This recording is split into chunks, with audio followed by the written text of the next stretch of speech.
Anitha Pushpavanam Kuppusamy Viha YouTube channel அன்பர்கள் அனைவருக்குமே அன்பான வணக்கம். இன்றைய பதிவில் 2025ஆம் ஆண்டுக்கான கேதார கௌரி விரதத்தை பற்றிய தகவல்கள் பார்க்க போறோம். அதற்கு முன்பாக இன்றைக்கு பிறந்த நாள் மற்றும் திருமண நாள் காண இருக்கின்ற அனைவருக்குமே என்னுடைய வாழ்த்துகள். உங்களுடைய வாழ்க்கையில நீங்க அனைத்து நலங்களும் வளங்களும் கிடைக்க பெற்ற நெடுழி வாழணும்னு நான் இறைவன் கிட்ட பிரார்த்திக்கிறேன். இந்த காணொளியை காண்கின்ற அனைவருக்குமே இந்த நாள் இனிய நாளாக அமையட்டும்.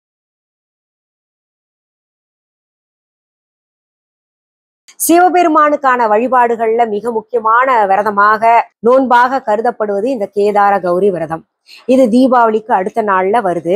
இந்த கேதார கௌரி விரதத்தை ஒவ்வொரு குடும்பமும் அவரவர்கள் குடும்பத்திற்கு ஏற்றவாறு வழிபாடு செஞ்சுக்கிட்டு வர்றாங்க. பொதுவாகவே பெண்கள் எடுக்கக்கூடிய விரதம் இது. இந்த விரதத்திற்கான காரணம் என்ன, அதற்குரிய புராண கதைகள் எல்லாம் நம்ம ஏற்கனவே நம்முடைய யூடியூப் சேனல்ல பல ஆண்டுகளுக்கு முன்னாடி பார்த்தாச்சு. பார்க்காதவர்கள் கட்டாயம் இந்த வீடியோக்கு கீழே இருக்கக்கூடிய டிஸ்கிரிப்ஷன் பாக்ஸை ஓபன் பண்ணி பாருங்க. கேதார கௌரி விரதத்திற்கான பல தகவல்களை ஒவ்வொரு ஆண்டும் நம்ம யூடியூப் சேனல்ல நான் சொல்லிட்டு வர்றத பிளேலிஸ்டாக லிங்க்ஸ் தரேன். அந்த லிங்க் பார்த்துட்டு நீங்க கூடுதல் தகவல்கள் தெரிஞ்சுக்கணும் அப்படின்னு நினைச்சீங்கன்னா தெரிஞ்சுக்கலாம். இந்த கேதார கௌரி விரதம் அன்னை பார்வதி தேவி சிவபெருமானுக்காக இருந்தது. சிவபெருமானை நோக்கி இருந்தது. எதுக்காக அப்படின்னு பார்த்தோம்னா, சரிபாதி சிவபெருமானிடமிருந்து சரிபாதியை பெற்றுக்கொள்வதற்காக தான் இந்த கேதார கௌரி விரதத்தை மேற்கொண்டார். அதாவது ஆணுக்கு பெண் சமம், ஆணுக்கு சரிபாதி நிகராக பெண் இருக்கிறாள். ஒரு குடும்பம் அப்படின்னு எடுத்துக்கிட்டா ஆண் பெண் இருவரும் சேர்ந்ததுதான் குடும்பம். இதுல ஒருத்தர் இல்லைன்னா ஒருத்தர் இல்லை அப்படின்ற மாதிரி உணர்த்துவதற்காக, அதாவது சிவபெருமானே நிகழ்த்திய திருவிளையாடல் அப்படின்னே சொல்லலாம். இதை உலகத்துக்கு எடுத்து சொல்லணும். தான் அப்படி இருந்தாதான் இந்த பூலோகத்தில் இருக்கக்கூடிய மக்கள் எல்லாருமே சிவபெருமானை, தேவலோகத்தில் இருக்கக்கூடியவர்களும் கூட அதை பின்பற்றுவார்கள் அப்படின்ற காரணத்துக்காக சிவபெருமான் நிகழ்த்திய திருவிளையாடல்கள்ல இது முக்கியமான ஒரு திருவிளையாடல். இதுக்கு சுருக்கமா சொல்லிடுறேன். பிரிங்கி முனிவர்னு ஒருத்தர் இருந்தாரு. அவர் பாத்தீங்கன்னா சிவபெருமானுடைய தீவிர பக்தர். ஒரு முறை கைலாயத்துல இருக்கும்போது பிரிங்கி முனிவர் அன்னை பார்வதி தேவி பக்கத்துல இருந்திருக்காங்க. சிவபெருமானை மட்டும் சுத்திட்டு வரணும்னு நினைச்சாரு. அவரு அன்னை பார்வதி தேவி நெருக்கமாக இருந்த காரணத்தினால நடுவுல போய் சுத்திட்டு வர முடியாதுன்னு வண்டு ரூபம் கொண்டு சுத்திட்டு வர்றாரு. அப்ப அன்னை பார்வதி தேவிக்கு தெரியாதா என்ன? அதனால அவங்க அது தெரிஞ்சு கோபம் வந்துருச்சு. எல்லாத்துக்குமே சக்தியாக, இந்த உலகம் இயங்கவே சக்தியாக, ஒவ்வொரு ஜீவனுக்குள்ளும் நாம் சக்தியாக இருக்கின்றோம். சிவபெருமானுக்கு சரிநிகராக நம்ம உட்கார்ந்துருக்கோம். அவரே ஏத்துக்கிட்டாரு. இவர் என்ன நம்மளை பிரிக்கிறது, அவரை மட்டும்தான் கும்பிடுவேன்னு இது பண்றாரு அப்படின்னு கோபம் வந்துகிட்டு என்ன பண்றாங்க, பிரிங்கி முனிவருக்கு சாபத்தை கொடுக்குறாங்க. அவரு எலும்பும் தோலுமா ஆகணும்னு. அவருடைய உடல் பாகங்கள் எல்லாம் வலுவிழந்து எலும்பும் தோலுமா ஆயிட்டு தடுமாறும் போது சிவபெருமான் அவருக்கு தன்னுடைய பக்தனாச்சுல்ல, அவர் கீழே விழுகிறத தடுக்கிறதுக்கு ஒரு கோல் கொடுத்தாரு. அதை ஊன்றி நடப்பதற்காக, அதன் உதவியுடன் நடப்பதற்காக கொடுத்தாரு. அதை பார்த்த அன்னை தேவிக்கு கோவம் பார்வதி தேவிக்கு கோவம் வந்துட்டு, நான் இப்படி ஒரு சாபம் கொடுக்கும் போது நீங்க எப்படி காப்பாத்தலாம், அவர் செஞ்சது தப்பு இல்லையா அப்படின்னு கோச்சிட்டு பூலோகத்துக்கு போயிட்டு தவம் இருக்கிறாங்க சிவபெருமானை நோக்கி. அதாவது சரிபாதியை தர வேண்டும் அப்படின்னு தவம் இருக்கிறாங்க. அப்போ தவம் இருந்த பல நாள் கிடைத்தது பாத்தீங்கன்னா சிவபெருமானுக்கு சரி நிகராக, அதாவது அர்த்தநாரீஸ்வரர் கோலத்துல சிவபெருமான் இன்னைக்கு நமக்கு எல்லாம் காட்சி தர்றாரு இல்லையா, அந்த கோலம் கிடைத்த நாள் பாத்தீங்கன்னா இந்த கேதார கௌரி விரத நாள் அன்னைக்கு தான். சிவபெருமான் அன்னை பார்வதி தேவியின் தவத்தை மெச்சி அவருக்கு அந்த சரிபாதியை தன்னுடைய இடபாகத்தை கொடுத்து, நானும் நீயும் வேறல்ல, ரெண்டு பேருமே ஒண்ணுதான், அம்மையும் அப்பனும் சேர்ந்ததுதான் உலகம், அம்மை அப்பன் சேர்ந்ததுதான் குடும்பம் அப்படியே இந்த உலகத்துக்கு உணர்த்தினார். அந்த வகையில பாத்தீங்கன்னா நம்ம இந்த நாள்ல சிவபெருமான் பார்வதி தேவி, அன்னை பார்வதி தேவியும் சேர்த்து நம்ம வணங்கணும் இந்த கேதார கௌரி விரத நாள் அன்னைக்கு. இப்படி சிவபெருமானையும் அன்னை பார்வதி தேவியையும் இணைத்து நாம வழிபடுறதுனால நம்ம குடும்ப பலம் மேலோங்கும். இந்த கேதார கௌரி விரதம் பாத்தீங்கன்னா இந்த விரதத்துக்கு 21 அப்படின்ற ஒரு கணக்கு இருக்கு. 21 நாள்கள் விரதம் மேற்கொள்றவங்க இருக்கிறாங்க. ஆனால் 21 நாள்கள் விரதம் மேற்கொள்ள முடியாதவர்கள் இந்த தீபாவளிக்கு அடுத்த நாள் இருக்கு இல்லையா, 21ஆம் தேதி அக்டோபர், இந்த 2025ஆம் ஆண்டு அக்டோபர் 21ஆம் தேதி தீபாவளிக்கு மறுநாள் இந்த கேதார கௌரி நோன்பை கடைபிடிக்கணும். 21 இழைகள், அதாவது இழைகள்னா அந்த நூல் இருக்கு இல்லையா, ஒவ்வொரு நூலா சேர்த்தோம்னா நம்ம கவுண்ட் பண்ணிட்டு 21 நூல்கள் வந்து நம்ம மஞ்சள் தண்ணியில நல்லா மஞ்சளை கரைச்சி அதுல முக்கி எடுத்து வீட்டில் இருக்கக்கூடிய நபர்களை கணக்கு வச்சுக்கிட்டு இந்த நோன்பு சரடை தயாரிக்கணும். அப்படி தயாரித்த அந்த நோன்பு சரடை பகவான் முன்னாடி, அந்த சாமி படத்துக்கு முன்னாடி இந்த பூஜை பண்றோம் இல்லையா, அந்த சிவபார்வதி சேர்ந்து இருக்கக்கூடிய படம் அல்லது அர்த்தநாரீஸ்வரர் கோலத்தில் இருக்கக்கூடிய படத்தை வைத்து அந்த நோன்பு கயிறையும் அந்த தாம்பாளத்துல வச்சு நம்ம வெத்தலை பாக்கு அப்புறம் பழங்கள் எல்லாம் வச்சு நைவேத்தியமாக படைச்சு பூஜை செய்வோம் இல்லையா, அதுல பாத்தீங்கன்னா நோன்பு கயிறு சுவாமி படத்திற்கும் போட்டு நமக்கு எவ்வளவு நபர்கள் இருக்கோமோ குடும்பத்துல அவங்க கட்டிக்கிற அளவுக்கு தயார் பண்ணிக்கிட்டு நம்ம அந்த நோன்பு கயிறு வச்சுக்கிட்டு அன்றைக்கு நல்ல மனதார பிரார்த்தனை பண்ணிக்கணும். இப்போ கல்யாணமானவங்க குடும்பம் நல்லா இருக்கணும், குடும்பம் ஒற்றுமையாக இருக்கணும், கணவர் எப்பவுமே நம்ம பேச்ச கேட்டிருக்கணும், நம்மளும் கணவர் பேச்ச கேட்கணும் அப்படின்னு வேண்டிக்கணும். இன்னொன்னு கணவருடைய ஆயுள் தீர்க்கமாக இருக்கணும், நம்ம தீர்க்க சுமங்கலியாக இருக்கணும் அப்படின்னு அன்னைக்கு பிரார்த்தனை பண்ணிக்கலாம். குடும்பத்துல இருக்கக்கூடிய நபர்கள் நம்ம கணவன் மனைவி மட்டும் கிடையாது, குழந்தைங்க நம்ம ஒற்றுமையா இருந்தாலே போதுங்க. நம்ம ஒற்றுமையை பார்த்து பார்த்து பிள்ளைங்களும் வந்து ஒற்றுமையா இருப்பாங்க. எந்த சண்டை சச்சரவும் இல்லாம குடும்பம் அமைதியாக போகும். நம்ம பெரியவங்க அடிச்சுக்கிட்டோன்னு வைங்களேன், அப்புறம் எங்க இருந்து பிள்ளைங்க என்ன பாக்குறாங்களோ அதை பார்த்தான்னு வளருவாங்க சொல்லுங்க. அதனால நம்ம அந்த பிள்ளைங்களும் நம்மளை பார்த்து அவர்களும் அமைதியாக குடும்ப ஒற்றுமையாக இருப்பதற்கு காரணமாக இருக்கணும்னு நல்லா வேண்டிக்கிட்டு நம்ம அந்த நோன்பு கயிறு அன்னைக்கு திருமணமானவங்க வேண்டிக்கணும். இதே பாத்தீங்கன்னா திருமணம் ஆகாத பெண்களோ ஆண்களோ எப்படி வேண்டிக்கலாம்? ஆண்கள் வேண்டலாமான்னு தாராளமாக வேண்டலாம். பார்வதி தேவி தானே பெண் தானே வேண்டியிருக்காங்க அப்படின்னு கேட்டீங்கன்னா, பொதுவா இந்த பூலோகத்தில் இருக்கக்கூடிய மானுடர்கள் அத்தனை பேருமே ஆண் பெண் பேதம் பார்க்காமல் வழிபாடு செய்யணும். அதனால ஆண்களாக இருந்தா கூட நல்ல ஒரு துணைவி கிடைக்கணும், பிரச்சனை பண்ணாத மனைவி கிடைக்கணும் அப்படின்னு வேண்டிக்கலாம்.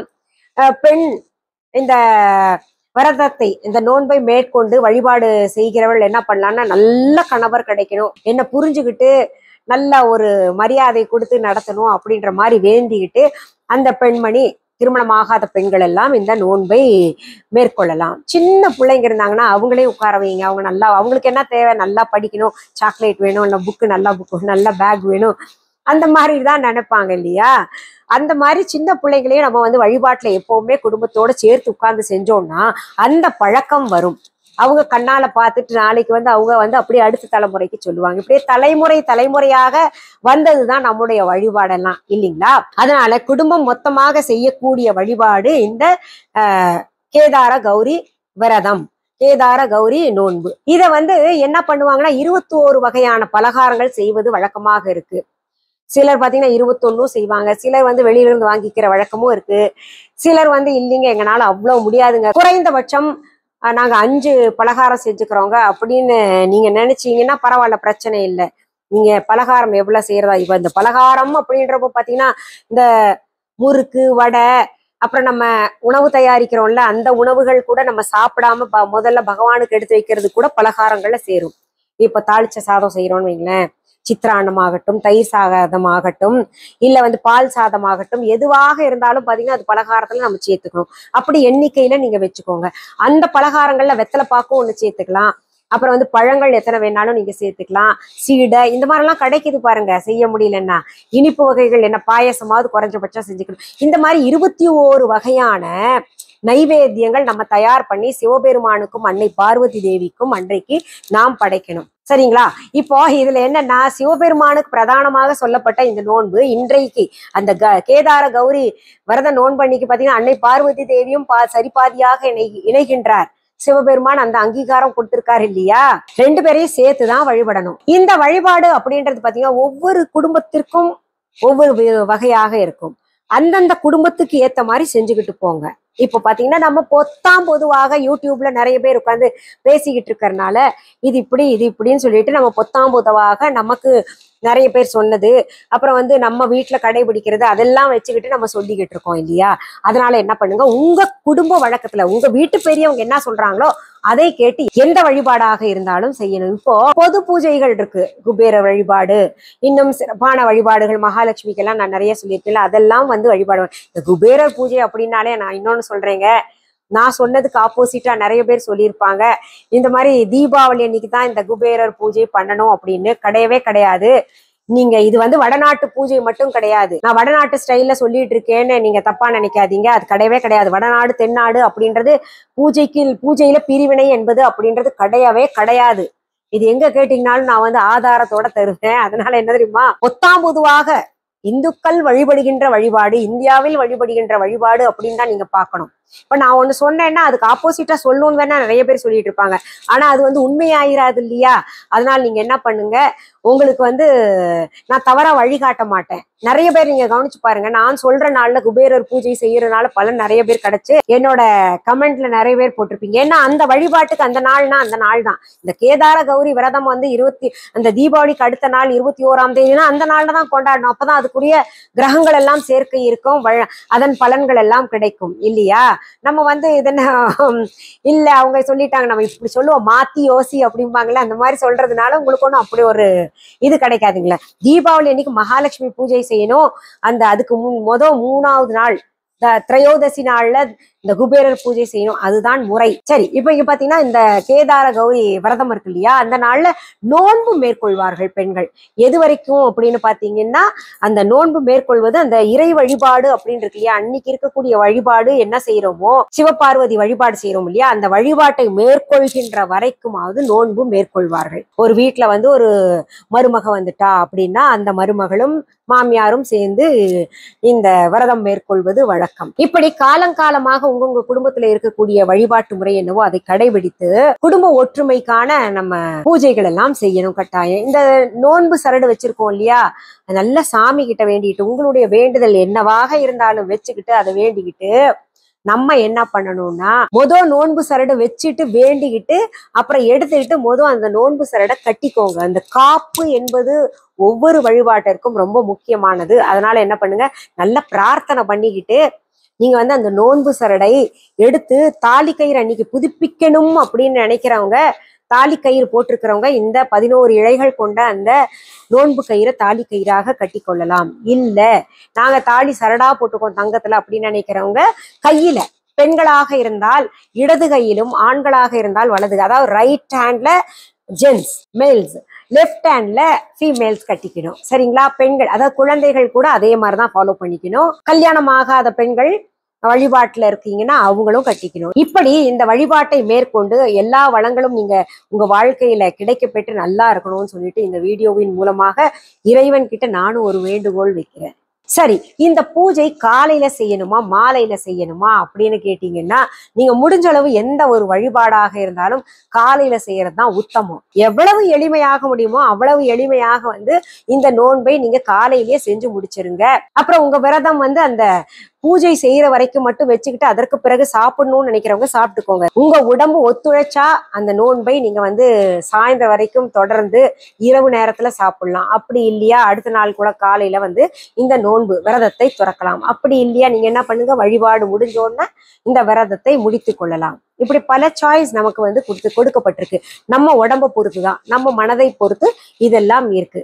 சரி, நம்ம இந்த விரதம் எல்லாம் இருக்கணும், நோன்பு மேற்கொள்ளணும்னு நினைச்சோம், குடும்பம் எனக்கும் தானே ஒத்துமையா இருக்கணும்ன்ற ஆசை இருக்கும், நம்ம பண்ண முடியலையே அப்படின்னு பண்ண முடியாதவங்க வருத்தப்படாதீங்க. ஏதோ ஒரு காரணம், ஏதோ ஒரு சூழல் இருந்தா கூட, மாதவிலக்கு ஆயிடுச்சு, இல்ல வீட்டுல இல்ல பண்ண முடியல, ஏதோ ஒரு காரணம் அப்படின்னு இருக்கிறவங்க கவலையே படாதீங்க.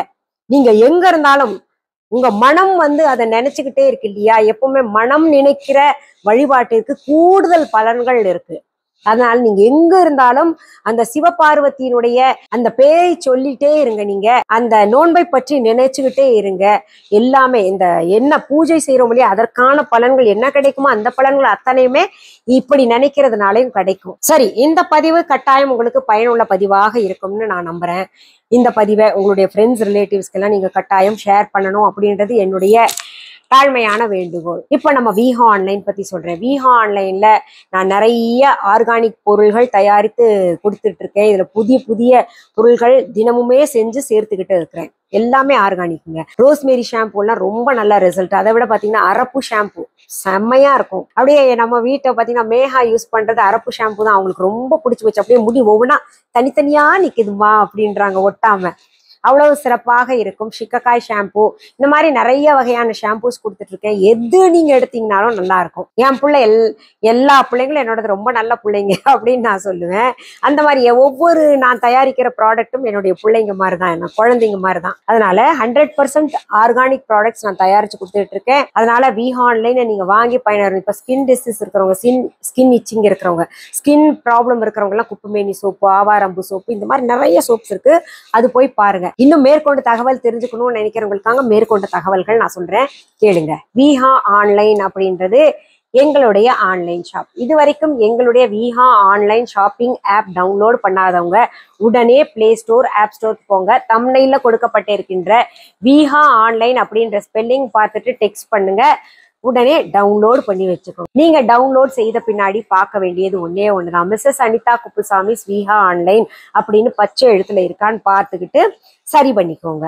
இந்த விஹா ஆன்லைன் எங்களுடைய ஆப்ல என்னென்ன சிறப்புகள் இருக்கு அப்படின்னு பாத்தீங்கன்னா, உங்களுக்கு எந்த லாங்குவேஜ் தெரியுமோ அந்த லாங்குவேஜ் எல்லாம் நீங்க சேஞ்ச் பண்ணிக்கலாம். அதே போல நீங்க எந்த நாட்டிலேயாவது இருந்துகிட்டு நீங்க ஆர்டர் போடணும், இந்திய ரூபாய் இல்லையே அப்படின்னு நினைச்சீங்கன்னா எந்த விதமான கரன்சி சேஞ்சிங்கும் நம்ம விஹா ஆன்லைன் ஆப்ல கொடுத்துருக்கோம். எங்களுடைய விஹா ஆன்லைன் ஆப் தவிர எங்களுடைய விஹா பொருள்கள் அனைத்துமே viha.online என்கின்ற இ-காமர்ஸ் வெப்சைட்லயும் விற்பனைக்கு கொடுத்துக்கிட்டு இருக்கோம். இல்லைங்க பொருள்களை நேர்ல தாங்க பார்த்து வாங்கணும்னு நினைக்கிறோம் அப்படின்னு நினைக்கிறவங்க எங்களுடைய விஹா கடைக்கு வாங்க. சென்னை ராஜா அண்ணாமலைபுரத்துல இருக்கு. சரி, இப்படி சொன்னா மொட்டையா போதுமா அப்படின்னு கேட்டீங்கன்னா, எங்க விஹா கடைக்கான கூகுள் ரூட் மேப், எங்க விஹா கடைக்கான phone number, address, customer care number மற்றும் எங்க viha.online இ-காமர்ஸ் வெப்சைட்கான லிங்க்ஸ் மற்றும் எங்களுடைய விஹா ஆன்லைன் ஷாப்பிங் ஆப்கான லிங்க்ஸ் எல்லாமே ஒவ்வொரு வீடியோவுக்கு கீழேயும் டிஸ்கிரிப்ஷன் பாக்ஸ்ல நாங்க கொடுத்துக்கிட்டு வர்றோம். அதை பின்பற்றி நீங்க வரலாம். இன்னும் ஒரு சில தகவல்கள் முக்கியமானது நான் சொல்றேன். எங்களுடைய விஹா ஆன்லைன் ஷாப்பிங் ஆப் தவிர, எங்களுடைய viha.online இ-காமர்ஸ் வெப்சைட் தவிர, எங்களுடைய விஹா கடையை தவிர எங்களுடைய பொருள்கள் வேறு எங்கேயுமே விற்பனைக்கு கிடைக்காது. அப்படியே என்னுடைய பெயர், புகைப்படம், ஆடியோ, வீடியோ பயன்படுத்திக்கிட்டு அவங்க பொருள் தாங்க எங்க கடையில விற்பனை கொடுத்துட்டு இருக்கோம், இல்லைங்க அவங்க பொருள் தாங்க எங்க வெப்சைட்ல கொடுத்துட்டு இருக்கோம், இல்ல அவங்க பொருள் தாங்க எங்க ஆன்லைன் ஷாப்ல கொடுத்துட்டு இருக்கோம் அப்படின்னு யாராவது சொன்னாங்கன்னா அதற்கும் எனக்கும் சம்பந்தம் கிடையாது, தொடர்பு கிடையாது. அது டூப்ளிகேட், அது பொய்யான தகவல்கள். சரி, மீண்டும் அடுத்தடுத்த பதிவுகள்ல உங்களை எல்லாம் சந்திக்கிறேன். அது வரைக்கும் நன்றி கூறி விடைபெறுவது அனிதா குப்புசாமி. நன்றி, வணக்கம்.